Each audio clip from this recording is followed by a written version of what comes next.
नमस्कार, प्रणाम, आदाब, जय भीम, जय संविधान। सन 1952 में प्रथम चुनाव में जब बाबा साहब अम्बेडकर चुनाव हारे थे और दूसरा अछूत होलकर चुनाव जीते, तब होलकर बाबा साहब अम्बेडकर से मिलने गए तो उन्होंने बाबा साहब अम्बेडकर से मुस्कुराते हुए कहा कि साहब, आज मैं चुनाव जीता हूँ, मुझे वास्तव में बहुत ही खुशी हो रही है। तब बाबा साहब अम्बेडकर ने कहा कि तुम चुनाव तो जीत गए हो,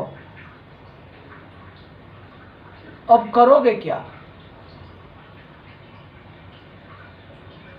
और तुम्हारी कार्य क्या होगा। तब होलकर ने कहा कि मैं क्या करूंगा, मेरी जो पार्टी कहेगी मैं उसका पालन करूंगा। तब बाबा साहब ने पूछा कि तुम सामान्य सीट से चुनाव जीते हो। तब होलकर ने कहा कि नहीं, मैं चुनाव सुरक्षित सीट से जीता हूं, जो आपकी मेहरबानी से, आपकी कलम के बदौलत से, संविधान में दिए गए आपके अधिकारों के तहत ही जीता हूं। बाबा साहब ने होलकर को चाय पिलाई। होलकर के जाने के बाद बाबा साहब हंस रहे थे, तो बाबा साहब के ही सलाहकार, जिनका नाम था नानक चंद रत्तू, ने पूछा, साहब आप क्यों हंस रहे हो।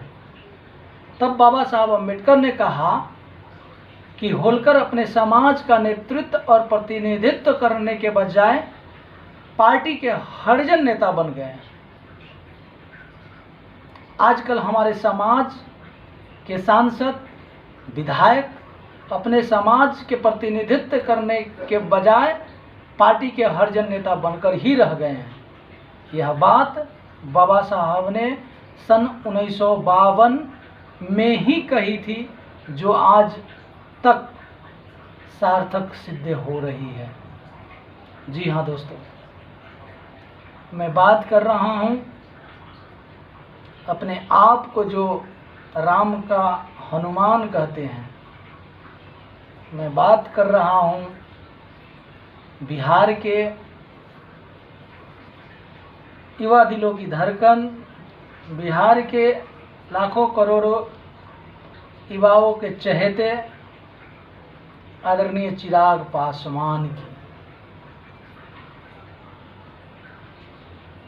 राम का तो हनुमान बन गए, लेकिन चुनाव जीतते हैं सुरक्षित सीट से। क्यों चिराग जी, आपको अब क्या कमी है? अब भी किसी चीज की कमी रह गई है कि जो आप आरक्षण के दायरे में आते हो? आपको तो स्वयं ये सुरक्षित सीट छोड़ देना चाहिए। कोई अपने समाज के बेटा के लिए जो अपना समाज के प्रतिनिधित्व करता, लेकिन नहीं, अपने आप को तो हनुमान भक्त कहते ही रहोगे, लेकिन चुनाव लड़ोगे सुरक्षित सीट से। और पार्टी के हरिजन नेता के रूप में काम करोगे, क्योंकि राम जी का तो सेवक थे हनुमान जी, तो राम जी का आदेश होगा वही तो करेंगे ना हनुमान जी। तो आप भी तो वही करेंगे, क्योंकि आप तो खुद अपने आप को राम का हनुमान बताते हो और देश के तनाशाह सरकार को राम सिद्ध करते हो। मैं अपील करना चाहता हूं बिहार के सभी उन तमाम दलित गुरुओं की, जो खासकर पासवान समाज से आते हो, उनकी झांसों में मत आना, क्योंकि ये उन पार्टी के साथ मिलकर चुनाव लड़ रहे हैं जिनकी पार्टी की प्रत्येक नेता संविधान बदलने की बात करते हो। पार्टी के जितने भी अभी हालिया उम्मीदवार है वो संविधान बदलने की बात कर रहे हों, वैसे पार्टी के ये साथ दे रहे हैं।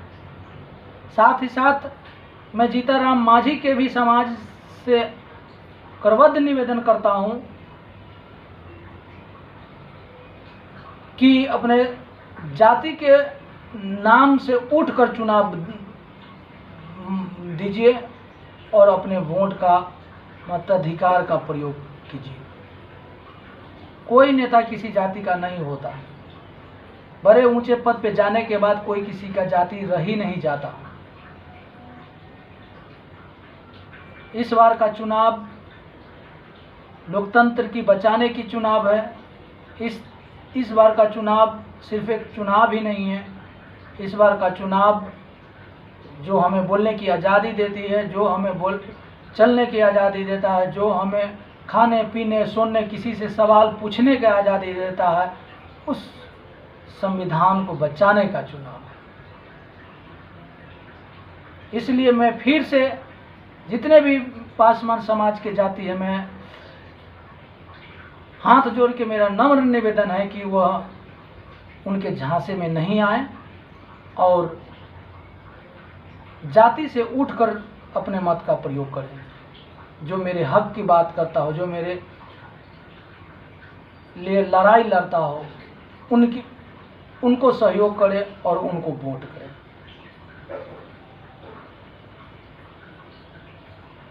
जय हिंद, जय भारत।